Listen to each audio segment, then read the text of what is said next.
does something that actually legally crosses a bunch of lines and... I have a better idea than people not watching how to stop this. I have a much better idea.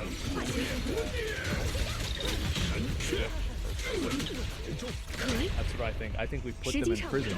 So in this case, while I am very interested that an investigation has apparently gotten underway, I don't obviously know what the net result of that will be, but I do hope that there is a net result. Florida has already demonstrated that it will enforce its laws on this specific issue, as other trans-identified males have been arrested and fined for going into women's bathrooms and facilities and whatnot. So really, I am very interested to see what happens in this particular situation, and honestly, this is going to sound kind of bad to some of you. I am very much looking forward to seeing some of the smugness sucked out of Latino if this investigation actually does something. It actually goes somewhere.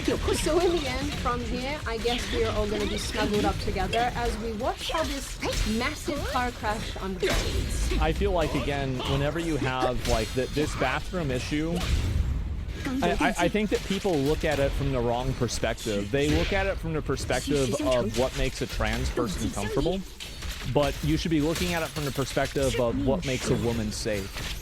And the reality is that having a trans male, like male to female trans person, go into a women's restroom does make women feel unsafe.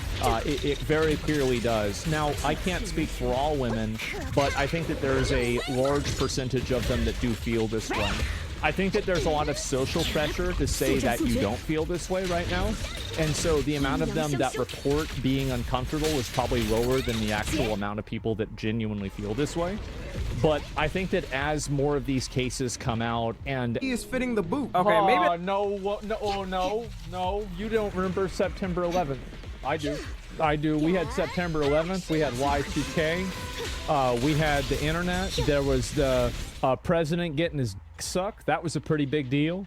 The Berlin Wall fell in 1989. No, don't even say that. That's a little bit of an exaggeration, but can you blame me after all the things we've had? Most of us were born around the time or after one of the most devastating terror attacks in modern times. I watched it. We saw our parents trying to keep their sanity during the 2008 financial crisis. As soon as we stepped out into the real world as adults, everything decided to shut down because of COVID in 2025. Okay, all right, I give it to him. Gen Z did get cooked by COVID. Y'all did get cooked by COVID, and like millennials, like I'm 34, right? And so I had already been out doing shit with people for 10 years before COVID, right? And so they did get spawn camped on COVID. And now to add the cherry on top, we may be running back to draft and being put on the warfield. Excuse me, I meant you guys may be running back. Not me. I just found out I'm highly on the spectrum, so unfortunately that means I can't qualify. Be transsexual. But good luck, future soldiers. I'll give y'all each a high five and you can have fun on the battle. It's crazy how Gen Z is kind of running back what millennials had. Because millennials had a war growing up with a terrible economy. They have to worry about if they could even afford a house. But man, at least they had good music coming out. What the f do we have for these turmoil? Dude, I remember me and Cody and Jeff listening to this song. Oh my god. Listen to this song driving around Riverside in Austin. I don't think I really have to explain too much what's going on. If you don't keep up with the news, you've probably seen the news already about hitting 360 no-scopes on battlefield. But the United States of America officially got involved with the Israel and Iran conflict and decided to drop 3 bombs on what they say is their nuclear site. Game theory. Alright, I'm sorry. I feel like I need to...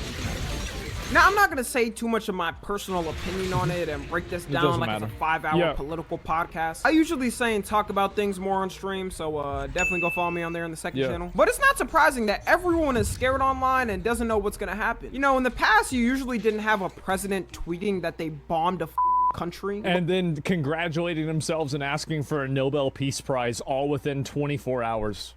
Oh, PNG.